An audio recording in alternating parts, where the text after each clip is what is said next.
Hello friends, welcome back to SRG study. स्वागत है आप सभी का आपके अपनी यूट्यूब चैनल SRG स्टडी में। फ्रेंड्स, आज के इस वीडियो में हम लोग डॉक्टर राम मनोहर लोहिया अवध विश्वविद्यालय का बीएड सेकेंड ईयर का प्रीवियस ईयर क्वेश्चन 2023 का पेपर नंबर 1 का डिस्कशन करेंगे, किस प्रकार से इसमें प्रश्न पूछा गया था। तो यदि आप चैनल पर नए हैं तो चैनल को सब्सक्राइब कर लीजिएगा। वीडियो अगर पसंद आएगी तो इसको लाइक करिएगा और ज़्यादा से ज़्यादा शेयर करिएगा। पेपर नंबर आपका फर्स्ट इसमें होता है, उसका नाम होता है educational administration management and environmental education.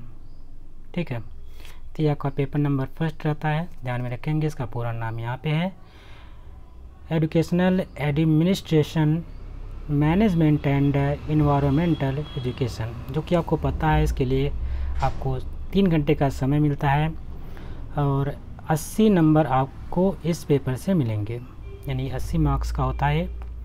कुछ नोट्स दिए रहते हैं, नोट्स को आपको ध्यान में पढ़ना होता है। नोट इस प्रकार से है कि attempt all section as per instruction, सभी खंडों के उत्तर निर्देशानुसार दीजिए। सेक्शन ए यानी कि खंड आ, इसमें खंड आ में दिया है note attempt all question, give answer of each question in about 25 words. इस क्वेश्चन कैरी 1 मार्क्स, यानी कि सभी प्रश्नों के उत्तर दीजिए। प्रत्येक प्रश्न का उत्तर लगभग 25 शब्दों में हो और प्रत्येक प्रश्न 1 अंक का है। प्रश्न नंबर पहले में पूछा जा रहा है डिफाइन एजुकेशनल एडमिनिस्ट्रेशन, बहुत ही इंपॉर्टेंट। तो पहला प्रश्न आपका जब यह सिलेबस या बुक का नाम ही यही है तो क्वेश्चन तो यहीं से बनना है। तो पहला प्रश्न यहाँ से आपका बनेगा, जो कि है शैक्षिक प्रशासन को परिभाषित कीजिए।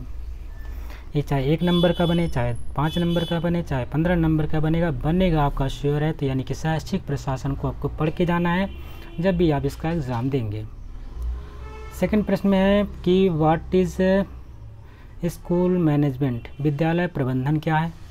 थर्ड प्रश्न में आपसे पूछ सकता है व्हाट इज़ इन्वायरमेंटल एजुकेशन, पर्यावरणीय शिक्षा क्या है। बहुत ही इंपॉर्टेंट पॉइंट है, पर्यावरणीय शिक्षा के बारे में तो आपको पढ़ना ही है।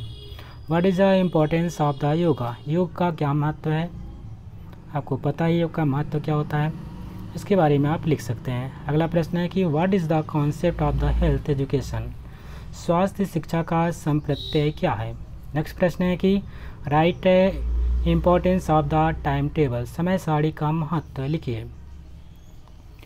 Right concept of the infection disease, यानी कि संक्रामक रोग का संप्रत्यय क्या है, संक्रामक रोग होते कैसे हैं, इसके बारे में आपको बताना है।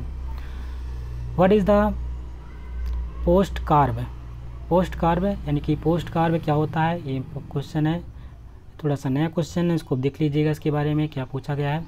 Write the full name of the IGNOU, तो इग्नू का भाई आपको पता हो, इग्नू के बारे में जानकारी होनी चाहिए और इग्नू का पूरा नाम भी पता होना चाहिए। नेक्स्ट प्रश्न है right qualities of a good supervision, अच्छे सुपरविज़न का अर्थ होता है पर्यवेक्षक, एक अच्छे पर्यवेक्षक के क्या गुण होने चाहिए। खंड बी में आपको ध्यान रखना है कि यहाँ पे कुछ नोट्स हैं, नोट्स को पहले पढ़ लेना है। Attempt all question, give answer of each question in about 200 words. इस क्वेश्चन कैरी 8 मार्क्स, ध्यान में रखेंगे। सभी प्रश्न यहाँ पे आपको करने हैं, सभी प्रश्नों के उत्तर देने हैं। प्रत्येक प्रश्न का उत्तर लगभग 200 शब्दों में और प्रत्येक प्रश्न 8 अंक का होगा, यानी कि 5 प्रश्न यहाँ पे मिलेंगे और आपके टोटल 40 मार्क्स सेकेंड सेक्शन से देखने को मिलेंगे। सेकंड प्रश्न यहाँ पे पूछा जा रहा है कि describe the scope of education administration, शैक्षिक प्रशासन के क्षेत्र का वर्णन कीजिए। तो शैक्षिक प्रशासन की बात होगी तो प्रश्न तो बनेगा यहाँ से, इसलिए ये पॉइंट हमने कहा था इंपॉर्टेंट है, शुरुआत में बता दिए थे। यदि इस प्रश्नों को ही आप सॉल्व कर लेते हैं एटलीस्ट 3 ईयर्स के आप प्रश्न कम से कम तैयार करके जाते हैं तो कहीं ना कहीं आपके जो 80 मार्क्स हैं 60 मार्क्स आप आराम से गेन कर सकते हैं। तो 60 मार्क्स लाने के लिए अगर आपको बुक नहीं उठानी है, सिर्फ जो ये आपको पेपर दिए रहते हैं प्रीवियस ईयर पेपर, आप कभी भी राम मनोहर लोहिया RMLU नहीं कि राम मनोहर लोहिया अवध विश्वविद्यालय का पेपर बीएड का देने जा रहे हैं तो सिर्फ आपको पेपर पढ़ के जाना है, पेपर के क्वेश्चन सॉल्व करके जाना है, वहीं से आप अच्छे से नंबर को गेन कर सकते हैं। और कुछ अपना भी थोड़ा सा दिमाग लगाएंगे तो आसानी से 60 या 70 मार्क्स आराम से गेन कर सकते हैं। इसमें से 2 ऑप्शन आपको मिलते हैं इस प्रश्न में, जैसे कि दूसरे में से या तो आप शैक्षिक प्रशासन के क्षेत्र का वर्णन कीजिए, सेकंड है। यदि आप उसको नहीं आया तो इसमें से अगला प्रश्न कर सकते हैं, clarify the role of the state government in education. शिक्षा के क्षेत्र में सरकार की भूमिका स्पष्ट कीजिए। प्रश्न नंबर 4 है, इसके भी 2 पार्ट्स होंगे, या तो आप ऊपर वाला करिए या तो नीचे वाला करिए। जैसे कि आपको पता है, describe the function of NCERT भाई पूछना है तो एनसीईआरटी तो पूछेगा तुमसे, तो एनसीईआरटी के बारे में डिटेल में पढ़ के जाइएगा। एनसीईआरटी आपको एग्ज़ाम में देखने को ज़रूर मिलेगा, या इसके स्थान पे पूछ सकता है, write the role of education management on local level, यानी कि स्थानीय स्तर पर शैक्षिक प्रबंधन की भूमिका लिखें। अगला प्रश्न है कि चौथे में पूछा जा रहा है, discuss the AIIMS of school management, विद्यालय प्रबंध के उद्देश्यों का वर्णन कीजिए। अगर आपको ये नहीं आ रहा तो इसके स्थान पे आप ये नीचे वाला क्वेश्चन कर सकते हैं। नीचे क्वेश्चन में पूछा जा रहा है कि describe the quality of a headmaster. Headmaster को एनसीईआरटी को ये जो क्वेश्चन है आपके लिए रामबाण होते हैं, ये प्रश्न को जरूर पढ़ के जाना होता है।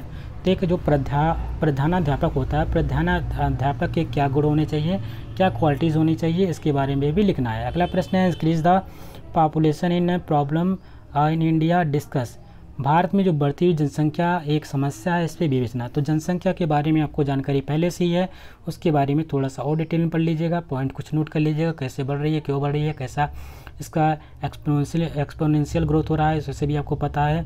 भारत 142 करोड़ जनसंख्या के साथ प्रथम स्थान पर आ गया है, चीन को उसने पछाड़ दिया। तो इसके बारे में आपको डिटेल में आप बता सकते हैं। या आपको वो भी प्रश्न नहीं आता तो इसके स्थान पर आपको एक प्रश्न अलग मिलेगा, व्हाट इज़ द इन्फेक्शन, यानी describe the modes of the transmission of infection disease. Infection मतलब हो जाना है संक्रमक कहते हैं, संक्रमण क्या होता है, इन्फेक्शन हो जाता है, कभी कभी चोट लगती है तो वहाँ पर इन्फेक्शन हो जाता है, घाव जल्दी बढ़ती नहीं है। तो इसी प्रकार से संक्रमण क्या है, संक्रमण रोगों के संचरण के तरीके क्या होते हैं, इसके बारे में वर्णन कर सकते हैं। तो ये भी आपका प्रश्न इंपॉर्टेंट है, इसको भी पढ़ लीजिएगा। Clarify differences between the administration and supervision, प्रशासन एवं पर्यवेक्षण के में अंतर क्या होता है, जो प्रशासन होता है और पर्यवेक्षण क्या होता है, इनमें दोनों में अंतर क्या है, ये तो आपको पढ़ना ही पढ़ना है। या इसको नहीं भी, इसका भी आपको आंसर नहीं आता तो इसके स्थान पे आप यह प्रश्न भी कर सकते हैं, what is the aim and the function of the MHRD, MHRD के उद्देश्य एवं कार्य क्या है। पहले तो आपको MHRD के बारे में जानकारी लेनी है, MHRD होता क्या है, इसका उद्देश्य क्या है, एक कार्य किस क्षेत्र में करता है, इसके बारे में बताना होगा। नेक्स्ट क्वेश्चन पूछ सकता है सेक्शन सी से, सेक्शन सी यानी खंड सा की बात करते हैं तो इसमें कुछ नोट्स दे रखे हैं, नोट्स को पहले पढ़ना होता है, ध्यान में पढ़ेंगे। Attempt any 2 question, give answer of each question in about 500 word, कम से कम 500 शब्दों में इस प्रश्नों के उत्तर देने हैं। सिर्फ इसमें से 2 ही क्वेश्चन करने होंगे, लेकिन आपको मिलेंगे 4 क्वेश्चन। तो जैसे कि और प्रत्येक क्वेश्चन जो होगा कैरी 15 मार्क्स, यानी 15 नंबर का होगा। इन्हीं 2 प्रश्नों के उत्तर दीजिए, प्रत्येक प्रश्न का उत्तर लगभग 500 शब्दों में हो। प्रत्येक प्रश्न 15 अंक का होगा, यानी कि 2 मार्क्स 15 गुणे 2 30 marks. Describe the AIIMS and the utility of educational administration, शैक्षिक प्रशासन के उद्देश्य एवं उपयोगिता का वर्णन कीजिए। चैप्टर का नाम, आपके इस पेपर का नाम शैक्षिक प्रशासन। तो शैक्षिक प्रशासन 1 नंबर में भी पूछा गया है, 8 नंबर में भी पूछा गया और ये 15 नंबर में पूछा गया। इसीलिए हमने कहा कि ये प्रश्न आपके लिए बहुत ही इंपॉर्टेंट होने वाला है। इस प्रश्न को आप बिल्कुल भी मत छोड़ के जाइएगा, ये प्रश्न आपके लिए बहुत ही महत्वपूर्ण साबित होने वाला है आपके परीक्षा पॉइंट ऑफ व्यू से। अगर उसको भी नहीं आता है तो आप इसके स्थान पे कैसे कर सकते हैं, discuss the structure and the function of UGC, विश्वविद्यालय अनुदान आयोग के संरचना एवं कार्यों का वर्णन कीजिए। विश्वविद्यालय के अनुदान आयोग की संरचना क्या है, इसका कार्य क्या है, इसके बारे में लिख सकते हैं। यह भी नहीं आता है तो आप यह कर सकते हैं, explain the administrative structure of UP in the field of education. UP में जो एजुकेशन का स्ट्रक्चर कैसा है, उसका फील्ड कैसा है, एजुकेशन फील्ड में उसका स्ट्रक्चर कैसा है, एडमिनिस्ट्रेटिव स्ट्रक्चर कैसा है, उसके बारे में आप लिख सकते हैं। शिक्षा के क्षेत्र में उत्तर प्रदेश में प्रशासनिक ढांचे की इसकी ढांचे की व्याख्या कीजिए। अगला प्रश्न है कि लास्ट प्रश्न है, इसमें से 4 प्रश्न से आप सिर्फ 2 करेंगे। इसमें पूछा जा रहा है describe the principles of the time table construction. Time table इससे भी पहले पूछा गया था, तो टाइम टेबल भी इम्पोर्टेंट है, तो टाइम टेबल तो भी पढ़ के जाइएगा। टाइम यानी कि समय सारणी निर्माण के सिद्धांतों का वर्णन। एक समय सारणी बनाने के कौन कौन से निर्माण, कौन से सिद्धांत कार्य करते हैं, उन सबको आपको लिखना है 500 वर्डों में। तो इस प्रकार से आपका प्रश्न है डॉक्टर राम मनोहर लोहिया अवध विश्वविद्यालय में पूछे जाएंगे, जो कि बीएड